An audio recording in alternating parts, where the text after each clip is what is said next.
It's the merry month of March, March 4th, 2013. This is Weber on Sports. I'm Harold Weber. We bring a good friend of mine into the studios. He's on the couch, Rod Verkey. And, of course, the reason I bring Rod in is not only we've been longtime friends, is that a lot of people like to have me to get reality checks. And Rod is always there to give me a reality check on the world of sports. Rod, first off, good morning to you, and thanks for coming in. Well, nice to be here. Nice to be. Last time, of course, Rod was in here, we argued about many topics, and we'll continue that dialogue in a few seconds. But, hey, it's March. We all hope that you all had a great weekend.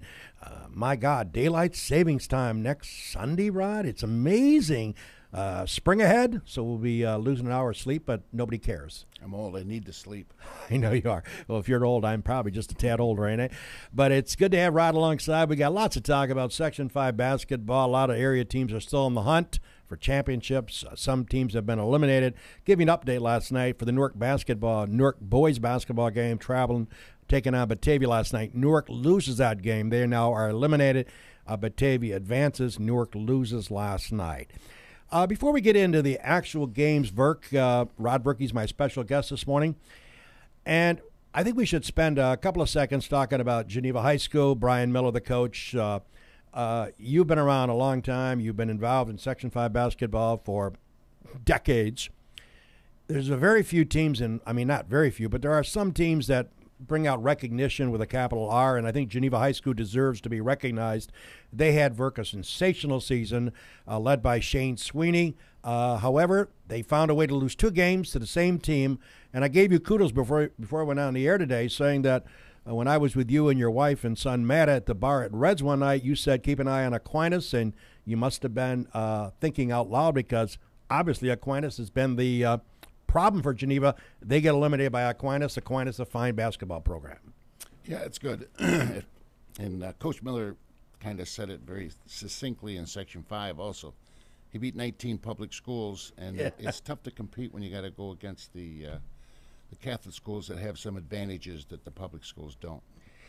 Geneva, of course, you look at their season, Verk. They had outstanding play from their team. They looked like at one point they might run the table.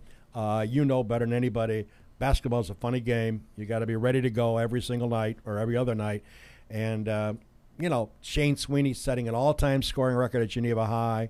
It's going to be tough to beat, but then again, I watched Al Sellers play way back when, never thinking that his record would get beat, and Shane Sweeney comes along and beats it. But this kid's a special young man, Shane Sweeney. Well, they had a carryover from their very successful football season, too. They had a lot of those same kids.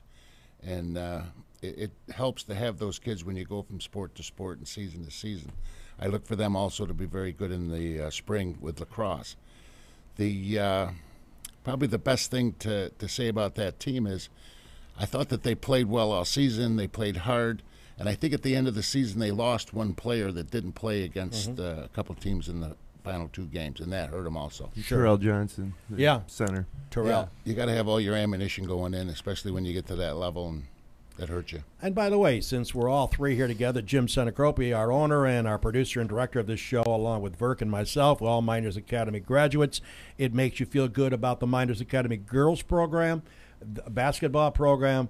They had not a great regular season during the regular, a lot of losses. They came into the tournament 9th seed, but they played an amazing run in the sectionals led by Brittany Anderson.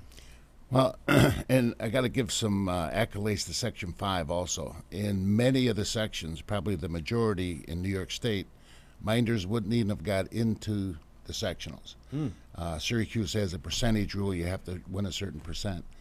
And since since Section 5 has gone to the open tournament, I think it opens up the door for a lot of schools.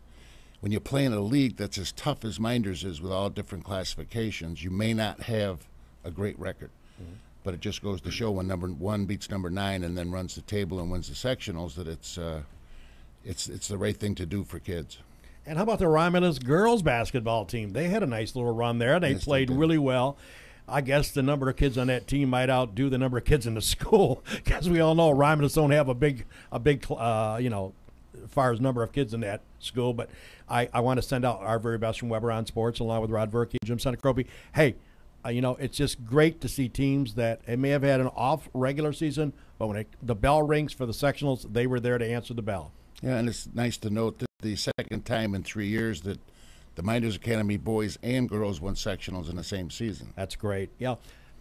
Speaking of Minders Academy, it doesn't get any better than this. The weather's supposed to be okay later, not any major problems. But in Waterloo, New York, tonight at 7 o'clock, a couple of old arch rivals that Verk and Jimmy and myself are very familiar with. I had have had the ability and the honor to broadcast a zillion Clyde-Savannah Minders games, both in basketball and football. The legendary trips over to Clyde, over the bridge to Nichter-Cola Field, still ring in my head. But tonight, a couple of old arch rivals, Verk, that you have a long history of following, Clyde-Savannah Golden Eagles against Minders Academy. It should be really a heck of a ball game. They did. They both had great seasons.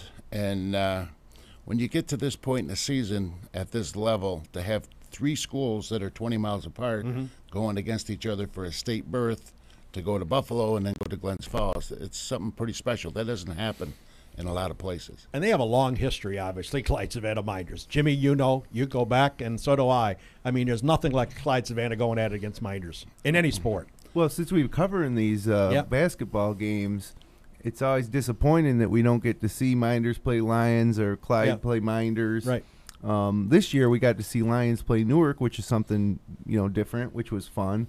But this little postseason mini tournament that's set up right now with Minders playing Clyde, winner to play Lions. I mean, that's just a dream scenario, I think, if you ask for local basketball fans here in the northern Seneca County and southeast Wayne County. So. And you talk about coaches. You always work being an athletic director, being a former coach yourself. Mr. Jackson, the Clyde-Savannah coach, of course, Mike Fields, the Minders Academy coach. Kudos to both of them for outstanding seasons. Both of them did very well.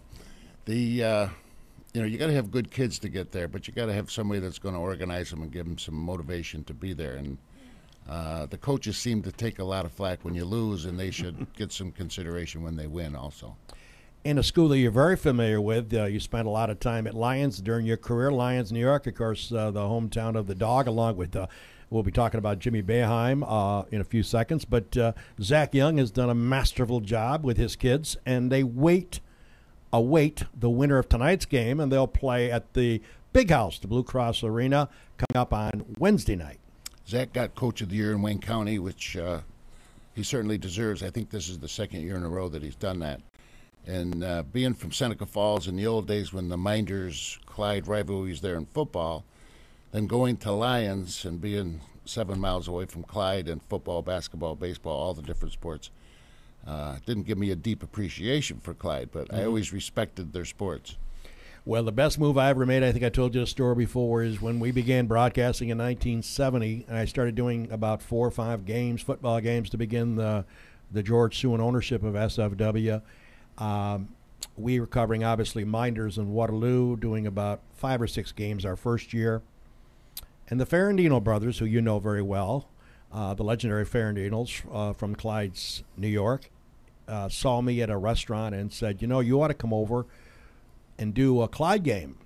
And I kind of snickered because, not that I've never been to Clyde, I had, but I really wasn't appreciative of their sports programs to the degree that I should have been. So I went over there to check out a couple of their basketball games, and they were just packed the place, and it was phenomenal. And WACK in Newark was covering them, but they weren't covering all of their games. And I had asked, was there any chance for us to come over and do a game for SFW? And they said, sure, come on over. That was a marriage that lasted, 25, 30 years. And as you know, Verk, when I made out the schedule every year, we would increase the number of games, and we would do probably 6 Minders, 6 Waterloo, and 3 or 4 Clyde-Savannah games.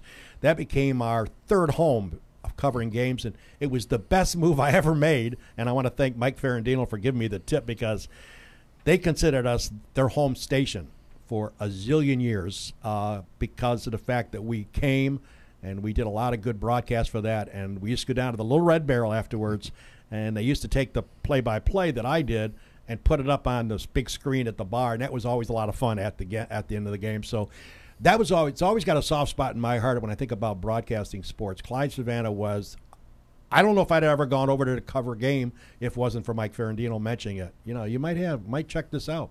And as we all know, Verk, year after year, football and basketball was second to none. No, it's been very good. And they had that run in football that was amazing. It's been untouched in Section 5. And how about Terry Downtown Brown in basketball? My God. I used to throw it up from everywhere, and most of the time I went in the net. So a lot of good memories. And there's a kid that went on to the NCAAs Exactly. and played in the Final Four. Mm-hmm. Kansas. Yep, Terry Downtown Brown. Rod Verkey's our special guest this morning. We're going to chomp on some discussions. We're going to talk about March Madness. Going to talk about Jimmy Boeheim. Going to talk about the SU basketball program. What's going on? Are they taking the June swoon and covering it to the month of March? We got a lot more to talk about here on a Weber on Sports March 4th edition. We'll come back. Let's hear from our great sponsors.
Welcome back, everybody. It's a Dog H. Weber with you with another edition of Weber on Sports here on FingerLakes1.com.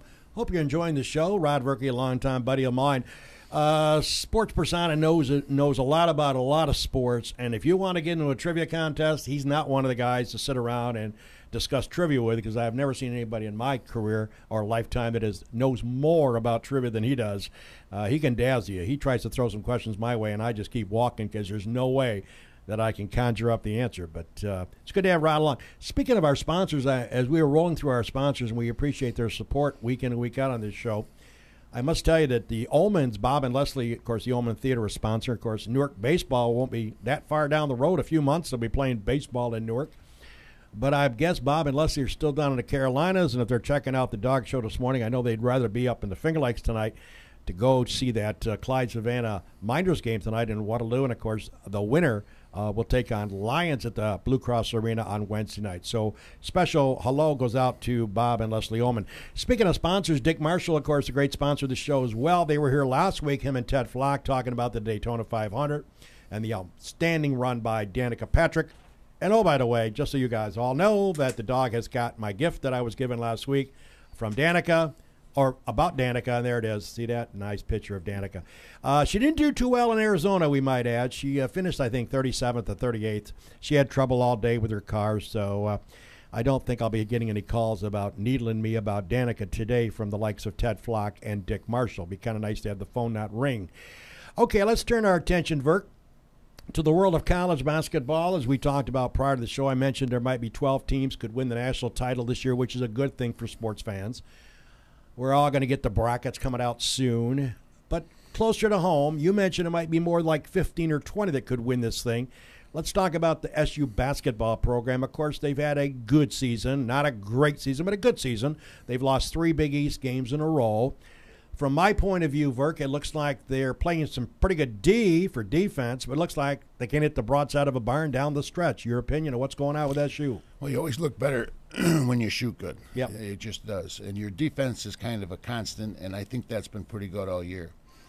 Part of their problem might have been that they started out with a terrific first 15 games, and then you kind of get in the mode that they're never going to lose, and then when you lose a couple, which really is inevitable, I don't think any schools are going to go through the Big East and go undefeated. And Louisville, who was number 1 at the time, ended up losing 3 games in a row after they got committed to number 1. So it's very difficult. And then you get a Providence that comes through, and they're at the bottom of the barrel, and they beat some teams. It's a very tough league. And, of course, the last Big East tournament about to get started soon relative to the Syracuse. The last time they'll play in a Big East tournament as they move to the ACC.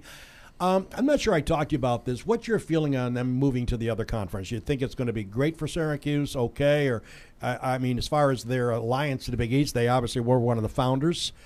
Talk about their tie-in with the ACC. What do you think is going to happen as far as how they're going to compete? Just on a personal Yeah. point of view, this is killing me. Right. The Big East was the Big East, started Right. in 1980. And, Sure. Syracuse is a founding father. Jimmy's the only guy that's been there the whole time. He's got the most wins. He's got the most records. It's very difficult to take the Big East, which is if not the prominent power conference in the nation, it certainly is always one or two.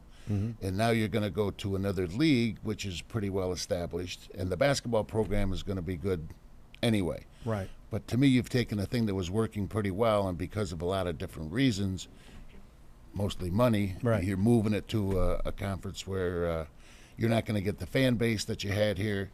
I think a lot of the games that used to be in the Dome now are going to be switched to Madison Square Garden. Right.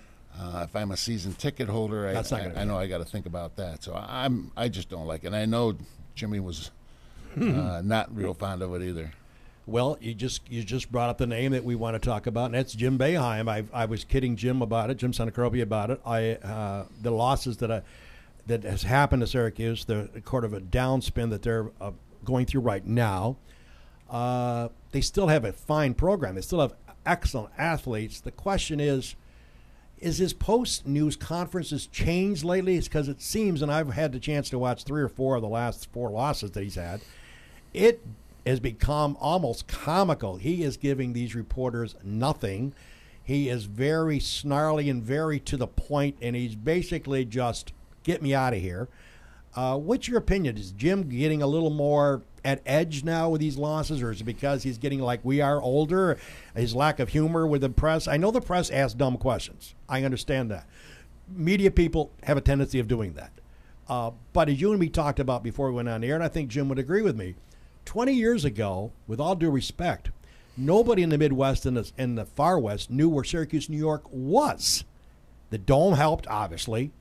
And as Syracuse became more explosive with getting better athletes in there, the people out west started coming east to play basketball. And I think the media, granted they do ask dumb questions, I would be the first to admit it. But my point is, Jimmy, without the media praising you and giving Syracuse University basketball all the credit you deserve, which, by the way, you do deserve it, I think he forgets, maybe he's not, his memory loss, that maybe he should realize that without the media, I'm not so sure SU basketball program would be as phenomenal as it is today. It's well respected. We all know that. But you know, Verk, way back when, it was the media that got Syracuse on the map. Right. And it was the formation of the Big East Conference that really touched it all off. I mean, to get Georgetown and Pittsburgh and Villanova, all those schools that were in there and such good rivalries. Mm-hmm. And I liked it much better before when the Big East was smaller. Mm-hmm. And you played everybody twice. Mm-hmm. I mean, then you really had rivalries. Mm-hmm. And now I think you only play 3 teams every year, twice in the Big East.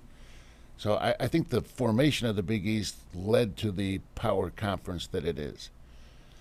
The reporters, as you guys in media often know, don't ask questions to get an answer. They want to get a story. Exactly. And they want that story to continue. Mm-hmm. And the more or bigger the story, the better the question looks on their behalf. Mm-hmm, mm-hmm. And I don't think that's a good thing. I think a lot of people aren't concerned with sports and kids. Right. They're concerned with the hype. Mm-hmm. And I think that's one of the reasons Boeheim sometimes will jump down a reporter's throat out of nowhere, is because he's deflecting attention from his kids. Like Brandon Trish, 1 for 25 shooting from 3-point range in his last 3 games. 1 for 25. After that Louisville game, or after any loss, they're going to come after guys like Trish and Carter Williams, and I think Boeheim kind of deflects the attention a little bit. And I also think he's genuinely annoyed. Mm-hmm. And Boeheim's not a type of guy that if he's annoyed is going to be able to hide it. He's got his emotions on his shirt sleeve. Oh yeah. And I think you guys will remember when they jumped on McNamara. Sure.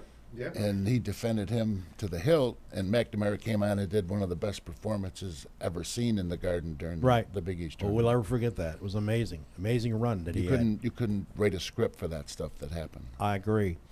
Well, Jimmy is certainly not in a very good mood right now. But again, SU basketball, somebody mentioned, they're losing so many games. Relax. As Verk pointed out, they had a great start.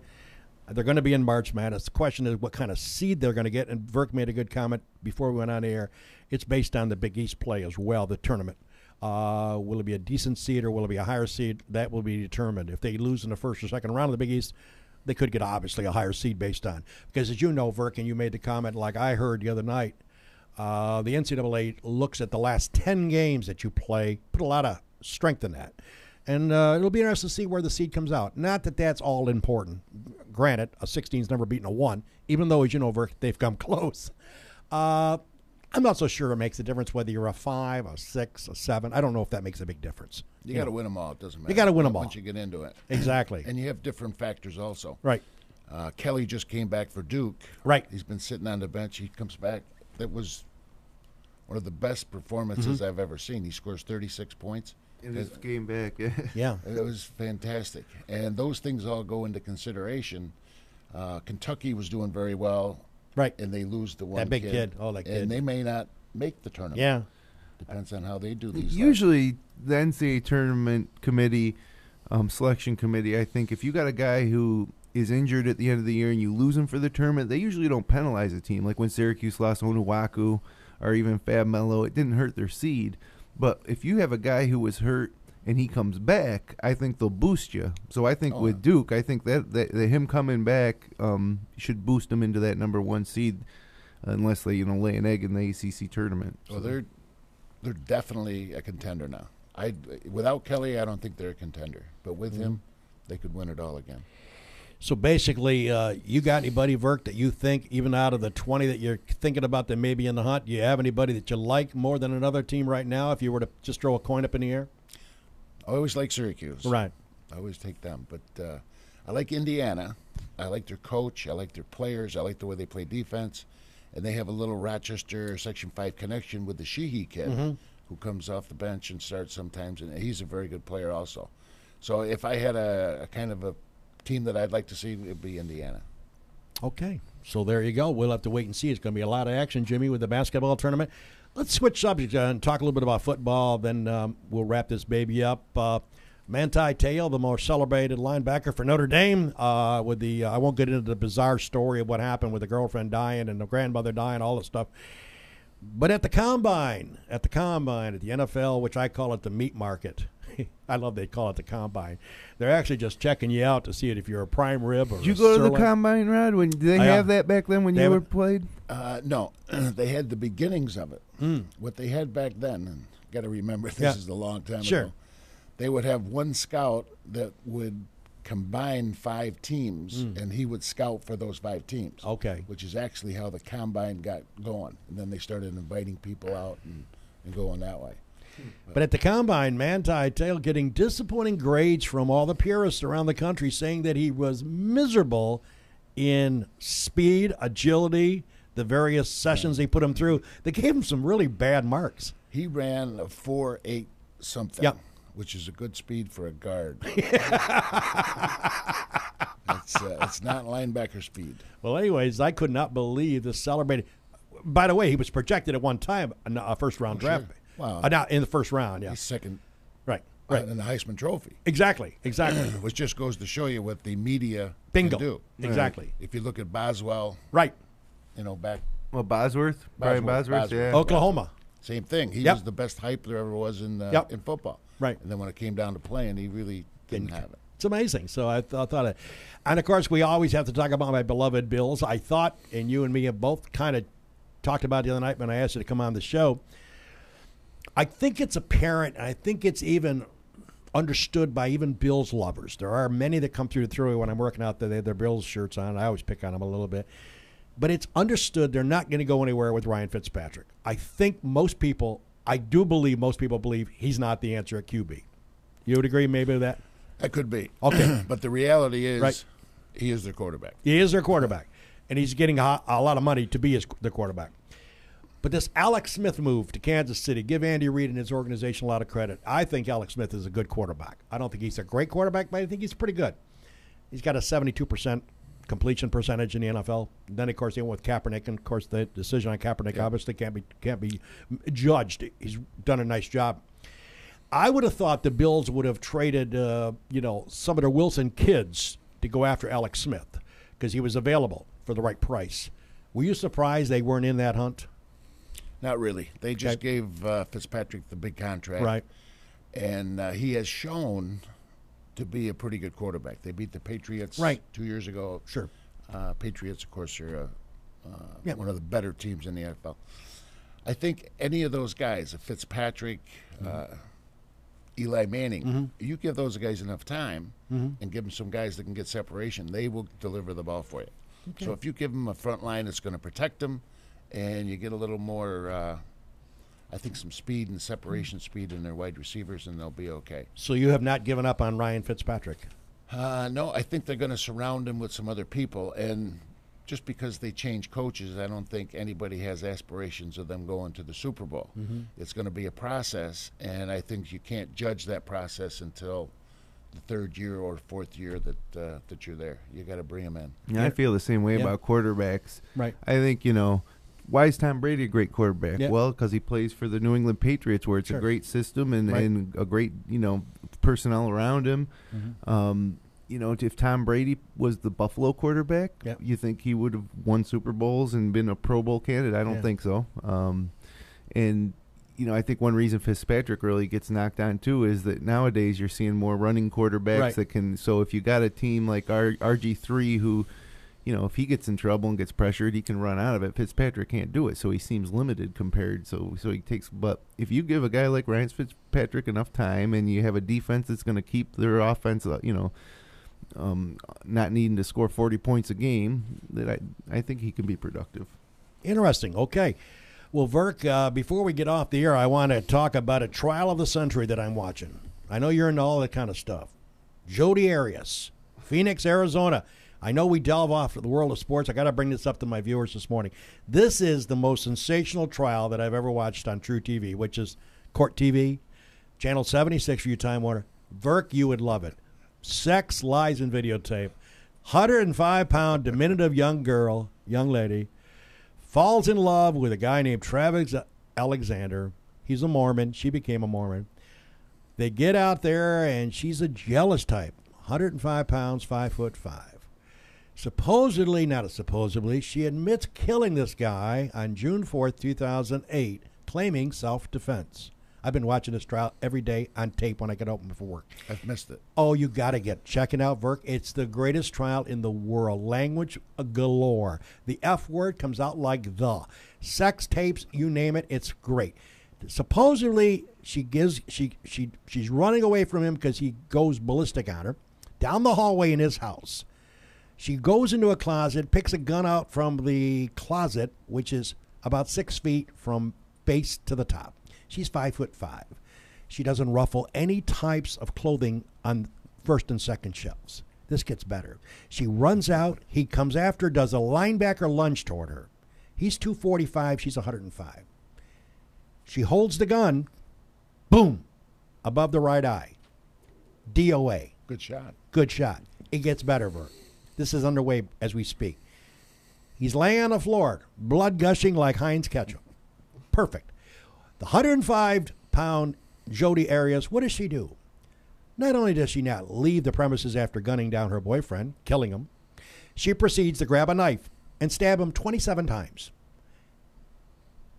Above the chin, in the chest, in the leg, groin, everywhere. 27 whacks. Then she does the coup de grace when you get an ice cream sundae with your kids and your wife. In the summertime, what goes on top of a sundae? The cherry. Yes. Slits his throat ear to ear. Goodbye. Trial of the century is underway right now, folks. If you're not following March Madness, I recommend strongly the Jodie Arias murder trial. This is phenomenal. Must-see TV. You got much too much free time. I do, but I got to tell you before we sign off, I understand you played cards last night. Yes, we did. There's a gentleman named Brad Jones, former mayor, and you told me that he wants to begin a seminar on poker playing. Will he charge for this, or will it be free? He's a gracious man. I think he's going to do it as a gratuity. But before we play, he has often offered to have players in, and he'll give them a few of the highlights and finer points of the game. On a scale of 1 to 10, 10 being the greatest poker player you've ever sat down and played with, what is Brad Jones? Be honest with me. Be honest with you, he's not on the scale.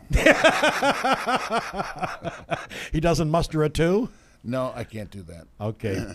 Brad Jones takes another shot from But Weber he's on an Sports. 11 in his own mind, though. Oh, well, we all know that. Okay. Well, Verk, it's always great having you in. My pleasure. Looking forward to seeing you down the road a little bit. We can talk about March Madness and how it turned out. and a whole lot of more issues that you and me. Today was pretty good. We got along pretty good today. We didn't have that many husband and wife arguments. Well, you didn't say any stupid stuff. Well, don't worry. On the way out of here, I will when I'm off the air. All right. Hey, listen, next week we're going to try to line up Chris Maneri, who's the new head pro, just hired by Jim and his board at the Seneca Falls Country Club. Chris Maneri over at the Auburn Country Club is the new pro at the Seneca Falls Country Club. We're going to try to get Chris in here to be on the couch, talk about his career, what's he got in mind for his new brand spanking new job at the Seneca Falls Country Club. By the way, golf courses open up, believe it or not, folks, in less than 4 weeks, April 1st. The courses will be open. You don't play golf anymore, right? You hurt your back? No, got the bad back. Well, you don't have the bad knowledge. You still got a lot of knowledge in the world of sports, Verk. All right, that's a look at sports, folks. Thanks for Rod Verkey. Hope you join us next week for another edition of Weber on Sports. Get out and support these big basketball games tonight in Waterloo, 7 o'clock. Clyde-Savannah Golden Eagles against the Miners Academy Blue Devils. The winner takes on Lions at the Big House on Wednesday night. Oh, and by the way, I don't want to go off the air without wishing the Waterloo girls team. They play at East Ridge tonight, 6 o'clock against Greece Odyssey. Go Lauren Deming and Lindsey Johnson and all the girls at Waterloo and the Coach Bree up there to have a continuation of a sensational season. Until next week, everybody, that's a look at sports my way.